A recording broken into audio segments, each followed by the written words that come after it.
Trump அவர்கள் திடீர்னு ஒரு கிளைம் பண்ணியிருக்கிறார். ஈரான் கிட்ட நான் பேசினா அவங்க டோன் பாத்தீங்கன்னா இருந்துச்சு. அதனால 5 நாளைக்கு சீஸ்ஃபயர். எனர்ஜி இன்ஃப்ராஸ்ட்ரக்சர் மேல மட்டும் அடிக்க மாட்டோம். அவங்க பேசக்கூடிய விதம் எங்களுக்கு பிடிச்சிருந்தது. தொடர்ந்து பேச்சுக்கள் நல்லா நடக்கணும், டிப்ளமசி நல்லா இருக்கணுன்றதுக்காக நான் 5 நாளைக்கு அடிக்க மாட்டேன் எனர்ஜி இன்ஃப்ராஸ்ட்ரக்சர் மேல. அப்படிங்கிறதுல பாத்தீங்கன்னா அவங்க தரப்புல இருந்து ஒரு ஸ்டேட்மெண்ட் அமெரிக்கா ட்ரம்ப் அவர்கள் அதிபர் ஒரு போஸ்ட் போட்டார். போட்டதுக்கு அப்புறமா ஈரான் தரப்புல என்ன சொல்றாங்கன்னா, அதெல்லாம் பொய்யுங்க. அது மாதிரிலாம் யாருமே பேச கிடையாது. நாங்களே எதுவுமே பேசல. அந்த மாதிரி எந்த ஒரு நடவடிக்கையும் நடக்கல அப்படிங்கிறது போல ஈரான் தரப்புல இருந்து அதை டினை பண்ணிட்டாங்க. அதுக்குள்ள இன்னொருத்தர் ஓடியாந்து இஸ்ரேலோட பினான்ஸ் மினிஸ்டர் ஸ்மாட்ரிச் அவர்கள் ஓடியாந்து நாங்க தொடர்ந்து அட்டாக் பண்ணிட்டு தான் இருப்போம். ட்ரம்ப் அவர்கள் என்ன வேணா பண்ணிக்கலாம். எங்களை அபேண்டன் பண்ணிட்டு எங்கிட்ட கோஆர்டினேட்டே பண்ணாம நீங்க வாட்டுக்கு போய் அவங்ககிட்ட பேசிட்டீங்களா? நாங்க அடிக்கிறது அடிச்சுட்டு தான் இருப்போம் அப்படிங்கிறத இஸ்ரேல் தனியா. அதுவே பேச்சுவார்த்தையே பொய். அதுக்குள்ள இவங்களுக்கு ஒரு கோபம் வேற வந்துருச்சு. நடந்தாதானே சொல்லிட்டு பண்ணுவாங்க. அதான் நடக்கவே இல்லையே அப்படிங்கிறது போல. சரி, ஏன் இது போல ஒரு போஸ்டர் ட்ரம்ப் அவர்கள் போட்டாரு? இதுக்கு பல அனலிஸ்டோட கருத்துக்கள் மொத்தம் 2 ரீசன் இருக்கு. ஒன்னு, மார்க்கெட் ஓபன் ஆகுது, ரத்த கலரி ஆகி போயிரும். ஸோ அதை கண்ட்ரோல் பண்றதுக்காக இது போல போட்டோம்னா கண்ட்ரோல் ஆயிரும். இந்த ஆயில் விலைய உயர்வு அப்படிங்கிறது அதுக்கப்புறம் இன்க்ரீஸ் ஆகத்தான் செய்யும். பட் எடுத்த உடனே அடிக்கிறது அப்படிங்கிறது பேனிக் கிரியேட் ஆயிரும். ஸோ அதனால உண்மையாலுமே பேச்சுவார்த்தை நடந்ததா இல்லையா, இப்படி எல்லாரும் உட்காந்து பேசி எல்லா பைத்தியம் முடிச்சு நடக்கலையா, அங்க அடிச்சுட்டு தான் இருக்கிறாங்களா அப்படிங்கிறது போல எல்லாரும் ஒரு முடிவுக்கு எல்லாம் ஃபைனல் ஆகி ஒரு சுதாரிச்சுக்கிட்டு சரி ஓகே அடிக்க மாட்டாங்களா, இல்ல ட்ரம்ப் அவர்கள் சொல்லிக்கிறாரு அதனால அடிக்காம இருந்துருவாங்களோ, இருதரப்புல அடிக்காம இருந்துருவாங்களோ, என்ன நடக்குதுன்னு வெயிட் பண்ணி பார்ப்போம் அப்படிங்கிறதுல இந்த ஒரு வார்த்தை ஓட்டணுமா இல்லையா, அதுக்காக சொல்லக்கூடிய ஒரு விஷயமா அப்படிங்கிற ஒரு விஷயம். இதெல்லாம் 2வது ஒரு பாயிண்ட் என்ன அப்படின்னா, ட்ரம்ப் அவர்கள் தொடர்ந்து மெரைன்ஸ் ஹைலி ட்ரெயின்டு அமெரிக்காவோட மெரைன்ஸை அந்த ஃபர்ஸ்ட் எக்ஸ்பெடிஷனரி யூனிட்டை பாத்தீங்கன்னா போர்க்கப்பல்கள், ஆம்பிபிஎஸ் லேண்டிங் ஷிப் இது எல்லாத்தையும் மிடில் ஈஸ்டுக்கு ரூட் பண்ணிக்கிறாங்க. மொத்தம் 3 கப்பல்கள் வந்துகிட்டு இருக்கு. 5000 நபர்கள் கிட்ட டிப்ளாய் பண்ணலாம் அப்படின்னு சொன்னாங்க. இப்ப அவங்க எல்லாத்தையும் சேஃபா கொண்டு அங்க இறக்கி விட்டு அந்த இடத்துல ரெடி பண்ணும். ஸோ அதனால ஒரு 5 நாள் சீஸ்ஃபயர் கேட்கிறாரா அப்படின்ற கேள்விகள் இருக்கு. ஏன்னா 82வது ஏர்பார்ன் டிவிஷன் அவங்க டிப்ளாய் ஆகிறதுக்கு ப்ரிப்பேர் ஆயிட்டு இருக்கிறாங்க, ஆர்டர்ஸ்க்காக வெயிட்டிங் அப்படிங்கிற செய்திகள் இருக்கு. எது எப்படியோ கண்டிப்பா பார்த்தா இந்த கார்க் ஐலாண்ட் அப்படிங்கிறது மிக முக்கியமான ஒரு பகுதி. கண்டிப்பா ஆயில் கேஸ் இது எல்லாமே அடிவாங்க அப்படிங்கிற மாற்று இடத்துல பயங்கரமா ஹெவியா இந்த உலகம் அப்படிங்கிறது பாத்தீங்கன்னா இந்த கார்க் ஐலாண்ட்ல எப்போ அமெரிக்கா கால் வைக்குதோ அப்போ எக்கனாமிக் எர்த்குவாக், குளோபல் எர்த்குவாக் அப்படிங்கிறது போல நடந்தாலும் ஆச்சரியப்படுறதுக்குள்ள உலக நாடுகள் எல்லாரும் அதிர்வழிவுகளை சந்திப்பாங்க. இதைத்தான் நம்ம சொல்லியிருந்தோம் பிரேஸ் ஃபார் இம்பாக்ட் அப்படிங்கிறது போல.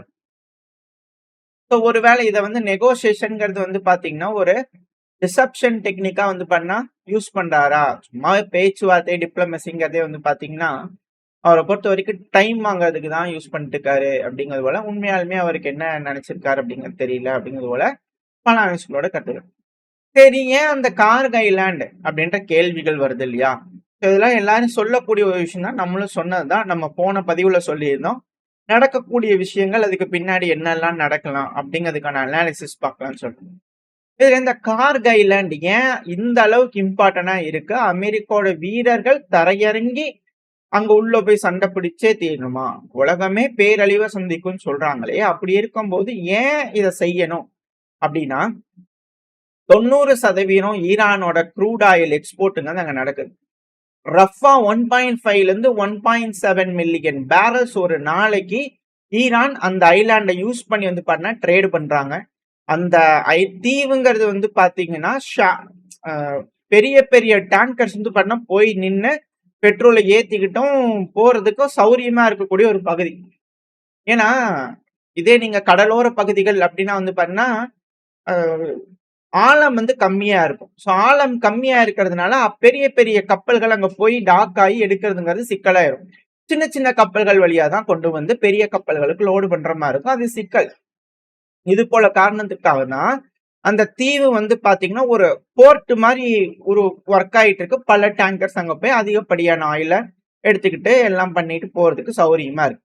ஈரான் எல்லாத்தையும் கொண்டு போய் அங்க வச்சுக்கிட்டாங்கன்னா ஒதுக்குப்புறமா இருக்கு. இன்கேஸ் ஆக்சிடென்ட் நடந்தாலும் பிரச்சனை இல்லை, ஒரு தீவு தான். ஸோ இது போல பல விஷயங்கள் வந்து பண்ண ஈரான் அதை பாக்குறாங்க. ஸோ அப்ப ஈரானுக்கு அதனால ரெவென்யூ வருது. Cargo ஐலாண்டுங்கிறது revenue. ரெவென்யூங்கிறது அரசாங்கம், மக்கள் இது எல்லாத்துக்கும் மேல ராணுவம் தொடர்ந்து இயங்கிட்டு இருக்கிறதுக்கான பணம் அதுல இருந்து வருது. ஸோ கார்கோ ஐலாண்டோட தேவை அப்படிங்கிறது வந்து பண்ணா பணம். இதுதான் இதுல இருக்கக்கூடிய மிக முக்கியமான ஒரு விஷயம். ஆல்டர்னேட் ஈரான் இருக்கானா, ஈரான் பண்றாங்க. பட் இருந்தாலும் ஈரான் பைப்லைன் இருக்கு, ஏகப்பட்ட விஷயங்கள் இருக்கு. பட் இருந்தாலும் இந்த அளவுக்கு பண்ண முடியுமா அப்படின்னு கேட்டா அது ஒரு சிக்கல் தான்.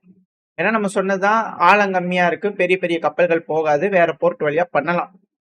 ஆனா இந்த இடத்துல வந்து பண்ணா ரொம்ப இம்பார்ட்டன்டா இருக்கும். இந்த பிராந்தியம் முழுசும் கண்ட்ரோல் பண்ணலாம். ஏன்னா நாளைக்கு கத்தர் வந்து அங்கதான் கொடுக்கணும், குவைத் வந்து அங்கதான் கொடுக்கணும், ஈராக் வந்து அங்கதான் கொடுக்கணும், எல்லாம் அங்க வந்து ஆட் பண்ணிட்டாங்க அப்படின்னா அங்க எல்லா கப்பல்களும் போய் போய் எடுத்துட்டு போறதுக்கு ஈரான் வந்து பாத்தீங்கன்னா அது முழுசும் ஆட்சி பண்றதுக்கு சௌரியமா இருக்கும். அது யார் அதை யூஸ் பண்றாங்களோ அவங்க அதை ஆட்சி பண்ணுவாங்க. நாளைக்கு அமெரிக்கா அதை புடிச்சுக்கிட்டாங்கன்னா அந்த இடம் அவங்க கட்டுப்பாட்டுல இருக்குன்னா இது போல வேலைகளை அவங்க செய்வாங்க. எல்லா நாடுகளும் அங்க கொடுத்துடணும். அமெரிக்கா உடுனா உடும், இல்லைன்னா இல்ல அப்படிங்கிறதுனால ஒரு சுச்சுவேஷன் அங்க வந்துடும். இந்த அளவுக்கான இம்பார்ட்டன்ஸ் அங்க இருக்கு அப்படிங்கறத இதுல இருக்கக்கூடிய விஷயம். ஸோ சரி, கார்கோ ஐலாண்ட் அப்படிங்கிறது இன்கம் அப்படிங்கிறது தெரிஞ்சிருச்சு. இப்ப அமெரிக்கா அதை பிடிக்கிறது எதுக்காக? வெறும் பணத்துக்காகயா அப்படின்னு கேட்டீங்கன்னா இல்ல. இப்போ ஸ்ட்ரைட் ஆஃப் ஹார்மோஸ் அப்படிங்கிறது இன்கம் தான். இப்போ ஸ்ட்ரைட் ஆஃப் ஹார்மோஸ் ஓபன் பண்ணுனா கார்கோ ஐலாண்ட் இருக்கு. இப்ப நெகோசியேஷன் உட்காந்து பேசுறாங்க அப்படின்னா அமெரிக்கா ஏதாவது ஒண்ணு கொடுத்தாதானே ஈரான் ஏதோ ஒண்ணு செய்வாங்க. இப்ப ஸ்ட்ரைட் ஆஃப் ஹார்மோஸ்க்கு இணையா என்ன இருக்கு அப்படிங்கறதான ஈரான் கேட்கக்கூடிய ஒரு கேள்வி. ஏன்னா இப்ப ஸ்ட்ரைட் ஆஃப் ஹார்மோஸோட இம்பார்ட்டன்ட் பலருக்கும் தெரிஞ்சதுதான். ஈரான் கரண்டா அதை கண்ட்ரோல் பண்றாங்க, வர்த்தக பாதையை கண்ட்ரோல் பண்றாங்க. அப்படின்னா பெட்ரோ டாலர் டாலருக்கு சேலஞ்ச் பண்ணக்கூடிய வேலைகள்ல ஈரான் இறங்கி இருக்காங்க. இது அமெரிக்காவோட ஆணி வேறிய வந்து பண்ண புடுங்குற மாதிரியான ஒரு செயல். எப்படியாவது ட்ரம்ப் அவர்கள், அமெரிக்காவோட அதிபர் தேவ தூதர், எப்படியாவது இந்த ஸ்ட்ரைட் ஆஃப் ஹார்மோஸ அன்பிளாக் பண்ணி ஆகும். அதை அன்பிளாக் பண்ணா மட்டும்தான் அவங்க ஸ்திரத்தன்மையோட இருக்க முடியும், இந்த பிராந்தியத்துல ஆளுமை செலுத்த முடியும். கார்கோ ஐலாண்டு அமெரிக்கா வச்சிருக்காங்க அப்படின்னா அதுக்கு பதிலா இங்க இருக்கக்கூடிய சைட் ஆஃப் ஹார்மோஸா அப்படின்ற கேள்வி. அமெரிக்காவோட டாமினன்ஸ் இந்த பிராந்தியத்துல வந்து பாத்தீங்கன்னா இருக்கும். ரெண்டாவது கார்கோ ஐலாண்ட் வந்து பாத்தீங்கன்னா அமெரிக்கா எடுத்துக்கிட்டாங்கன்னா ஈரானுக்கு பண உதவிகள் இருக்காது. ஸோ பணம் இல்லை அப்படிங்கும் போது இன்கம் கொஞ்சம் கம்மியா இருக்கு அப்படிங்கிற பட்சத்துல ராணுவம் தொடர்ந்து இயங்க முடியாது. இதுக்கு ஒரு டைம் லிமிட் வந்துடும். அதுதான் இதுல இருக்கக்கூடிய சிக்கல். சரி, இப்ப அமெரிக்கா அதை நினைச்சிட்டு உள்ள வந்து எஸ்கலேட் பண்றாங்கன்னு வச்சுக்கோங்க. கார்கோ ஐலாண்டுக்குள்ள வந்து காலை வச்சுட்டாங்க, அங்க இழப்புகள் ஏற்படுது அப்படின்னா என்ன மாதிரியான பிரச்சனைகள் அங்க வர்றதுக்கு வாய்ப்பு இருக்கு? குளோபல் எர்த்குவேக் அப்படிங்கிற சொல்லிட்டு இருக்கோம் இல்லையா, அது போல எக்கனாமிக் எர்த்குவேக், இதெல்லாம் நம்ம டேர்ம்ஸ் நம்ம சேனல்ல யூஸ் பண்ணிருப்போம். இது பல அனலிஸ்ட் சொல்லக்கூடிய கருத்துக்கள். ஏன் அப்படின்னா இம்மீடியட்டா அது நடக்கும்.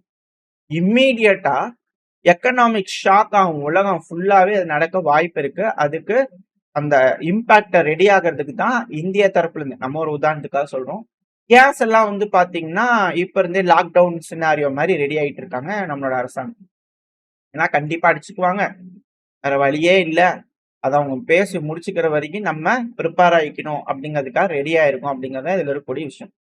ஏன்னா ஆல்ரெடி வந்து பாத்தீங்கன்னா ஒரு பேரலுக்கு 100 ரூபாய் எகிரி 100 ரூபாய்க்கு மேல ஏறி போயிட்டு இருக்கு. இவர் ஏதோ 1-2 பொய்ய சொல்லி எதாவது வந்து பண்ண கட்டுப்பாட்டுல வச்சிருக்காரு. ஆல்ரெடி 200 வெசலுக்கு மேல வந்து பாத்தீங்கன்னா அந்த இடத்துல சோக் ஆகி நிக்குது. அந்த சோக் பாயிண்ட்ல அப்படியே நிக்குது.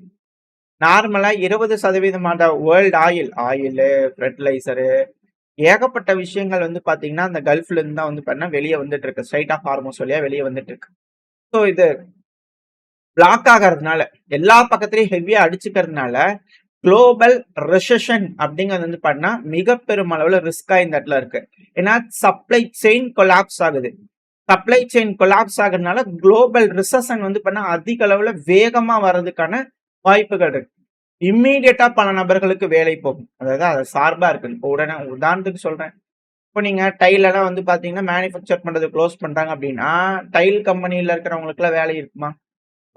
இந்த சும்மா சொல்றேன், அவங்களுக்கு ஸ்டாக் இருக்கிற வரைக்கும் வேலை இருக்கும். பட் ஆனா அவங்க கடை வாடகை, இடத்துக்குன்னு வச்சிருக்கணும் வாடகை. அவன் இன்னும் புதுசா டைல் ஒன்றும் செய்ய போறது இல்ல, தெரிஞ்சு கொண்டு வந்து விற்க போறது இல்ல புதுசா. அப்ப இருக்கக்கூடிய எம்ப்ளாயிஸ் தான் வந்து வச்சிருப்பாங்களா? முடிஞ்ச வரைக்கும் எல்லாத்தையும் வேலையை விட்டு தூக்குறதுக்கு பார்ப்பாங்க. ரெண்டாவது அங்க இருக்கிற டைல்லாம் சீக்கிரமா காசை போட்டு டிஸ்கவுண்ட்டை போட்டு வித்துட்டு அந்த இடத்த க்ளோஸ் பண்ணி, ஏன்னா இடத்துக்கு வந்து அதிகமா வாடகை கொடுப்பாங்க. சில இதெல்லாம் ஓன் பில்டிங் இருக்கும். ஓன் பில்டிங்லாம் அதுக்கு தனி வாடகை, மெயின்டெனன்ஸ், ஆள் சம்பளம் இதெல்லாம் வந்து பண்ணா ஜாஸ்தியா தானே இருக்கும். இதெல்லாம் வந்து பண்ண இம்மீடியட்டா வந்து பாத்தீங்கன்னா அஃபெக்ட் ஆகக்கூடியது. அடுத்தடுத்து அப்படியே செயின் ரியாக்ஷன் மாதிரி வந்து பாத்தீங்கன்னா வந்துட்டு இருக்கு. என் நாலேஜுக்கு இருக்கும்போது சிறுசா சொல்றேன். இது தப்பாவும் இருக்கலாம், சரியாவும் இருக்கலாம். பட் இது போல வந்து பாத்தீங்கன்னா கிரைசஸ் அப்படிங்கிறது வர ஆரம்பிச்சோம். சரி, இதே இந்த கல்ஃப் நாடுகள்ல இருக்கக்கூடிய கிரைசஸ் என்ன? ஏன்னா ஈரானை எஸ்கலேட் பண்ணலாம் அப்படிங்கிற மாறி மாறி அடிச்சுக்கிட்டாங்கன்னு வச்சுக்கோங்க. ஏன்னா இது எல்லாமே வந்து பண்ண ஒரு கேம்பிளிங் தான். அமெரிக்கா சும்மா ஒரு கேம்பிளிங் தான் இங்க விளையாடிட்டு இருக்காங்க. ஈரான்னால எத்தனை மிசைல செஞ்சிட முடியும்? ஏன்னா ஒரு மிசைல் செய்யறதுங்கிறதுக்கு சும்மா லேசு கிடையாது. அதுல ஏகப்பட்ட எக்யூப்மெண்ட்ஸ், சென்சார்ஸ்னு ஏகப்பட்டது வேணும். எவ்வளவு மிசைல் அவங்களால செஞ்சிட முடியும் அப்படிங்கிறது தான் அவங்களோட ஒரு எண்ணம். ஸோ இந்த 20 நாள வந்து பாத்தீங்கன்னா இழுத்து விட்டார். ஸோ ஈரானு எல்லா மிசைலையும் ஏவி இருப்பாங்க. அவங்களும் எத்தனை மிசைல் ஏவி இருக்காங்க அப்படிங்கிற கணக்குகள் வச்சிருப்பாங்க. ஸோ மிசைல்ஸ் அவங்க கிட்ட கம்மியா தான் இருக்கும் அப்படிங்கிற ஒரு எண்ணம் தான். கேம்லிங் தான், போய் பார்ப்போம் அப்படிங்கிறது போல. ஸோ ஒன்ஸ் அது போல வர்றாங்க, ஈரான் கிட்ட இன்னும் மிசைல்ஸ் இருந்துருச்சு அப்படின்னா உடனடியா கல்ஃபுக்கு வரக்கூடிய மிக பெரும் பிரச்சனை வாட்டர் கிரைசிஸ். 90% பல நாடுகள் இம்போர்ட் தான் பண்றாங்க தண்ணியை. ஏன்னா அங்க இருக்கக்கூடிய டீசானலைசேஷன், அந்த இன்ஃப்ராஸ்ட்ரக்சரா, அத கடல் நீரை வந்து பாத்தீங்கன்னா குடிநீரா மாத்தக்கூடிய அந்த பிளான்ட், ஸோ அது எல்லாமே அடிவாங்க. பதிலுக்கு இவங்களும் ஈரான் அடிப்பாங்க, ஈரானையும் அடிப்பாங்க. ஸோ 2வது எலக்ட்ரிசிட்டி. கரண்ட் இல்லாம இருள்ல மூழ்கறதுக்கு அதிகமான வாய்ப்புகள். முதல்ல தண்ணி, கரண்ட், அப்புறம் ஏகப்பட்ட chip industry, gas crisis, oil கிரைசிஸ்னு ஏகப்பட்ட விஷயங்கள் வந்து பாத்தீங்கன்னா அந்த இடத்துல இருந்து உருவாக ஆரம்பிக்கும். அது ஒரு பப்ளா, மிக பெரும் பப்ளா வந்து வெடிக்கும் போது பல நாடுகள் வந்து பண்ண இதுல இருந்து அஃபெக்ட் ஆவாங்க. ஸோ அந்த அளவுக்கான ஒரு பிரச்சனைகள் அங்க இருக்கு. ஸோ பல நாடுகளும் அஃபெக்ட் ஆகுறாங்கன்னா குளோபல் வாரா மாறதுக்கு வாய்ப்பு இருக்கு. குளோபல் வார் அப்படின்னா அங்க இருக்கக்கூடிய ஆயில் இன்ஃப்ராஸ்ட்ரக்சர், கேஸ் இன்ஃப்ராஸ்ட்ரக்சர்ல அடிக்கிறாங்க அப்படின்னா நம்மளுக்கு கேஸ் ஒதுக்கி இன்னும் 2-3 வருஷத்துக்கு மேல ஆகுது அப்படின்னா நம்ம நாடு பாதிப்படையும். அப்ப கேஸ் ஆல்டர்னேட் எங்க போறது, யார்கிட்ட வாங்குறது அப்படிங்கிற கேள்வி இருக்கும். வேற நாடுகள்லாம் இல்லையா? 20% தான் அங்க இருந்து வருதுங்கிறாங்க, மத்த பக்கம்லாம் இல்லையானா நீங்க கணக்கெடுத்து பாத்தீங்கன்னா தெரியும். அமெரிக்கா, ரஷ்யா, கத்தர், இந்த 3 நாடுகள் மிக முக்கியமான நாடுகள் கேஸுக்கு. இந்த 3 நாடுகள்ல எந்த ஒரு நாடு வந்து பாத்தீங்கன்னா கேஸை ப்ரொடியூஸ் பண்ண முடியலனாலும் குளோபலி அஃபெக்ட் ஆகும். அதுக்கப்புறம் இப்ப அர்ஜென்டினா அவங்கள கொஞ்சம் சப்போர்ட் பண்ணிட்டு இருக்காங்க. பட் அதெல்லாம் சப்போர்ட்டிவ் தான், ரீப்ளேஸ் பண்ண முடியாது. இந்த 3 சூப்பர் பவர்ஸை ரீப்ளேஸ் பண்ண முடியாது. அடுத்து ஈரான் கிட்ட கேஸ் ஃபீல்ட் ஹெவியா இருக்கு. எல்லாம் இந்த ரீஜியன் தான். இப்ப இது எல்லாமே வந்து அங்க பிரச்சனை ஆகுது அப்படிங்கும் போது கண்டிப்பா சிக்கல் தான். இப்ப அமெரிக்காவோட நட்பு நாடுகளுக்கு தருவாங்க, ரஷ்யாவோட நட்பு நாடுகளுக்கு தருவாங்க. ஆனா அது அப்படியே நிக்குமா? இப்ப அவங்க எல்லாம் மாறி மாறி அடிச்சுக்க ஆரம்பிச்சிருவாங்க இல்லையா? உதாரணத்துக்கு இப்ப நடக்கக்கூடிய ஒரு இன்சிடென்ட், இதெல்லாம் வரக்கூடிய விஷயம் இப்ப நம்ம பாக்குறோம், விஷுவலா பாக்குறோம். இதெல்லாம் ஒரு உதாரணம், சாம்பிள்ஸ் தான். அது போல எல்லா பக்கத்துலயும் பிரச்சனையாகுதுன்னா அமெரிக்கா உன்னோட ரெஃபைனரியும் காலி ஆயிரும். அப்படிங்கிறது போல எக்ஸ்ப்ளோஷன் வந்து பாத்தீங்கன்னா அமெரிக்காவோட டெக்சாஸ்ல இருக்கக்கூடிய போர்ட் ஆர்தர் வெலரியோ ரிஃபைனரியில ஒரு வெடி விபத்து நடந்திருக்கு. என்ன காரணத்தினால இது வெடிச்சிருக்கு, ஏது என்னங்கிறது தெரியல. அங்க ரிஃபைனரி இல்ல அப்படின்னா எடுக்கக்கூடிய க்ரூட் ஆயில பெட்ரோல், கேஸ், மற்ற பை ப்ராடக்ட்ஸா வந்து பண்ண முடியாது. ரிஃபைனரிங்கிறது ரொம்ப ரொம்ப இம்பார்ட்டன்ட். ஸோ ரிஃபைனரிஸ் அடிச்சிட்டாலே போதும், அந்த நாடுகள்னால பெட்ரோல், டீசல் இது போல பல விஷயங்கள் பை ப்ராடக்ட்ஸ் எதையுமே ரெடி பண்ண முடியாது. ஸோ அதனால எல்லா பக்கமுமே மக்கள் யூஸ் பண்ணக்கூடிய அன்றாட வாழ்க்கை பாதிப்படையும். இதனால எல்லா பக்கமே விலை உயர்வுன்றது இருக்கு. இப்ப இங்க மட்டும்தான் அடிச்சிருக்காங்களா அமெரிக்கான்னு கேட்டா அடுத்தது உக்ரைன் இப்ப அடிச்சிருக்காங்க. உக்ரைன் ரஷ்யாவோட பால்டிக் சீல இருக்கக்கூடிய லார்ஜஸ்ட் ஆயில் போர்ட் மேல வந்து பண்ண கை வச்சிருக்காங்க. 60% ரஷ்யாவோட கடல் வழி ஆயில் எக்ஸ்போர்ட்டுங்கிறது அந்த ஒரு போர்ட் வழியா தான் நடக்கும். அந்த டெர்மினல்ல வந்து பண்ண அடிச்சிருக்காங்க. பிரியோமிஸ்க், போர்ட் ஆஃப் பிரியோமிஸ்க்ல அடிச்சிருக்காங்க. புது அட்டாக்ல ரெகுலரா பண்றதா, பட் இது திரும்ப அடிச்சிருக்காங்க. இது எல்லாமே உதாரணம். இந்த பிரச்சனை அப்படிங்கிறது இங்க மட்டும் நடக்காது, உலகம் முழுவதும் ரிஃபைனரிஸ் எல்லாத்தையும் அடிக்க ஆரம்பிப்பாங்க. ரிஃபைனரிஸ் எல்லா பக்கத்துலயும் சபட்டாஜ் வேலைகள் நடக்குதுன்னா அடுத்தது ஸ்டோரேஜ்லயும் கை வைப்பாங்க. ஸோ ஒன்னொன்னா எஸ்கலேட் ஆகிட்டே இருக்கும். இந்த உலகமே வந்து பாத்தீங்கன்னா திரும்பவும் லாக்டவுனுக்குள்ள போயிடும் அப்படிங்கிறத இருக்கக்கூடிய விஷயம். அதனாலதான் பலரும் லாக்டவுன் அப்படிங்கிற ஒரு டேர்மை யூஸ் பண்ணிக்கிட்டு இருக்காங்க. ஸோ என்ன நடக்கலாம், கார்க் ஐலாண்டுக்குள்ள போச்சுன்னா என்ன நடக்கலாம், அதுக்கப்புறம் என்ன மாதிரியான சினாரியோஸ்க்கு வாய்ப்பு இருக்கு அப்படிங்கிறத நம்ம பார்த்துருக்கோம். இது பயன்படுத்துறதுக்காக இல்ல, இது போல வரலாம். ஏன்னா ஈரான் விட்டு கொடுக்க ரெடியா இல்ல, அமெரிக்காவும் விட்டு கொடுக்க ரெடியா இல்லைன்னா. ஏன்னா ஈரானை பொறுத்த வரைக்கும் வாழ்வா சாவா சண்டை, அமெரிக்காவை பொறுத்த வரைக்கும் ஜஸ்ட் ஒரு ப்ராக்சி வார், அவ்வளவுதான். அந்த பிராந்தியம் அவங்க கட்டுப்பாட்டுக்குள்ள வச்சுக்கணுமா இல்லையான்றதுக்கான ஒரு போர் தான். அவங்களே விட்டு கொடுக்காத போது எப்படி ஈரான் வந்து அவங்களோட இருப்புக்கே ஆபத்து அப்படிங்கும்போது அவங்க இந்த பிரச்சனையை விட்டு கொடுப்பாங்க அப்படிங்கிற கேள்விகள் இருக்கு. ஸோ இது எல்லாமே இந்த கார்க் ஐலாண்டை பேஸ் பண்ணி தான் இருக்கு. இந்த கார்க் ஐலாண்ட்ல ஈரான் ஜெயிப்பாங்களா இல்ல மாட்டாங்களா? ஒருவேளை ஈரான் ஜெயிச்சா என்ன நடக்கும், இல்ல அமெரிக்கா ஜெயிச்சா என்ன நடக்கும்? இது போல பல கேள்விகள் இருக்கு இல்லையா? இது எல்லாம் அடுத்தடுத்த பதிவுல பார்க்க ஆரம்பிக்கலாம். பெருசா போட்டோம்னா பெரிய ஒரு பதிவா வந்துடும். ஸோ இது எல்லாமே தொடர் பதிவா இருக்கும். நம்ம சேனலை சப்ஸ்கிரைப் பண்ணி வச்சுக்கோங்க. நம்ம கொடுக்கக்கூடிய இந்த செய்திகள்லாம் உங்களுக்கு யூஸ்ஃபுல்லா இருக்கா அப்படின்னா கமெண்ட் செக்ஷன் சொல்லுங்க. உங்க ஃப்ரெண்ட்ஸ் அண்ட் ஃபேமிலிக்கு ஷேர் பண்ணிக்கோங்க. உங்களோட அன்பு ஆதரவு எனக்கு எப்ப இருக்குன்ற நம்பிக்கையில அடுத்த பதிவுல உங்க சந்திக்கிறேன். அது வரைக்கும் ஸ்டே சேஃப். பை.